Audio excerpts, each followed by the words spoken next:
ആലപ്പുഴയിലെ താൽക്കാലിക ബോട്ട് ജെട്ടിയിലെ പരിമിതികളിൽ വലയുകയാണ് ജനങ്ങൾ. നിരവധി ആളുകൾ ദിവസേന എത്തുന്ന ബോട്ട് ജെട്ടിയിൽ മതിയായ സൗകര്യങ്ങളില്ലാത്തതാണ് ജനങ്ങളെ ദുരിതത്തിലാക്കുന്നത്. സ്കൂൾ കൂടി തുറന്നതോടെ കുട്ടികളും പ്രായമായവരും ഉൾപ്പെടെ വലിയ ബുദ്ധിമുട്ടാണ് നേരിടുന്നത്. സ്കൂൾ തുറന്ന് മാസം 1 പിന്നിട്ടിട്ടും ആലപ്പുഴയിലെ താൽക്കാലിക ബോട്ട് ജെട്ടിയിലെ ദുരിതത്തിന് കുറവില്ല. സ്കൂൾ കുട്ടികളും അവരെ യാത്രയാക്കാനെത്തുന്ന രക്ഷിതാക്കളുമൊക്കെയായി ആകെ തിക്കും തിരക്കുമാണ്. മഴ പെയ്താൽ ദുരിതമിരട്ടിയാവും. ദിവസേന ഇങ്ങോട്ടേക്ക് എത്തുന്ന ആളുകൾക്ക് കയറി നിൽക്കുവാനുള്ള സൗകര്യം മാറാജെട്ടിക്ക് ഇല്ലെന്നതാണ് പ്രധാന പ്രശ്നം. പ്രായാധികമുള്ള ആൾക്കാരുണ്ട്, അതുപോലെ ഞങ്ങളുടെ റേഷൻ കാർഡ്, അതുപോലെ മറ്റ് പർച്ചേസ് ചെയ്യുന്നതെല്ലാം ഇവിടുന്ന് ആലപ്പുഴയിൽ നിന്നാണ്. അത് അവിടെ നിന്ന് ഞങ്ങൾ ഇങ്ങോട്ട് വരണമെന്നുണ്ടെങ്കിൽ ഇവിടെ 50 രൂപ 60 രൂപ ഓട്ടോ കാർഡ് ചോദിക്കുന്ന കൊടുക്കും. അത് കൊടുത്തിട്ട് വേണം ഞങ്ങൾ ബോട്ടിന് പോകാനായിട്ട്. അപ്പോൾ അങ്ങനെയുള്ള ഒരുപാട് ബുദ്ധിമുട്ടുണ്ട്. ആശുപത്രിയിൽ പോകുന്നവർ ഇവിടെ വന്ന് വലിയ പാടാണ് ബസ്സിന് പോകണമെന്നുണ്ടെങ്കിൽ. പിന്നെ ഇവിടെ വന്ന് ഓട്ടോക്കാരെ വിളിക്കുമ്പോൾ അവർ പറയുന്നതായിട്ട് ഞങ്ങൾ കൊടുത്തേ പറ്റത്തുള്ളൂ.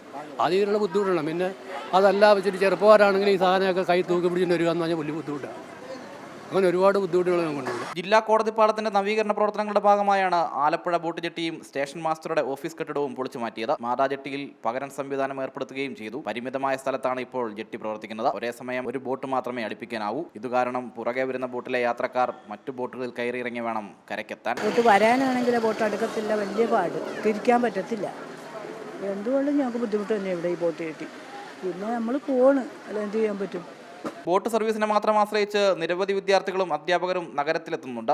പുളിങ്കുന്ന്, കാവാലം, നെടുമുടി, കൈനഗിരി തുടങ്ങിയ സ്ഥലങ്ങളിൽ നിന്ന് നിരവധി യാത്രക്കാരാണ് ദിവസേന ബോട്ടിൽ ആലപ്പുഴയിലെത്തുന്നത്. അതിനാൽ തന്നെ കൽക്കെട്ട് നിർമ്മിച്ച് കൂടുതൽ ബോട്ടുകൾ ജെട്ടിയിലടിപ്പിക്കുവാൻ കഴിയുന്ന സാഹചര്യമെങ്കിലും അധികൃതർ ഒരുക്കണമെന്നാണ് ജനങ്ങളുടെ ആവശ്യം.